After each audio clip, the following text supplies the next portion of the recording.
రాణి రాణమ్మ ఆనాటి నవ్వులు ఏవమ్మా నీ వేడుక చూడాలని నీ ముంగిట ఆడాలని ఎన్నెన్ని ఆశలతో ఎగిరెగిరి వచ్చానమ్మ రాణి రాణమ్మ ఆనాటి నవ్వులు ఏవమ్మా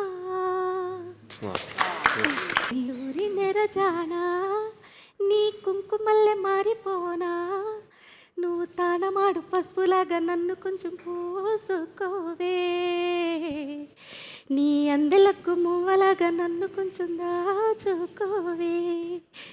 ఈ పాటలన్నీ కూడా తమరి సినిమాల పాటలు ఏ పాట కూడా వదలలేదండి. నేను చూస్తూనే ఉంటాను, పాడుతూనే ఉంటానండి. ఒక అక్షరం కూడా చదువుకోలేదండి, బడికే పోలేదు నేను. వినడం నేర్చుకోవడమేనండి. పొలం పని చేసుకునే దాన్ని చిన్నప్పటి నుంచి పొలం పని చేసుకుంటూ బతుకుతూ ఆ గట్లమ్మట కూర్చుని పాడుకునే పాటలేనండి ఇవన్నీ. భగవంతుడి దయ వల్ల మీలాంటి వారందరూ గుర్తించి తమరి అదృష్టం కలిగేలాగా ఇక్కడికి నేను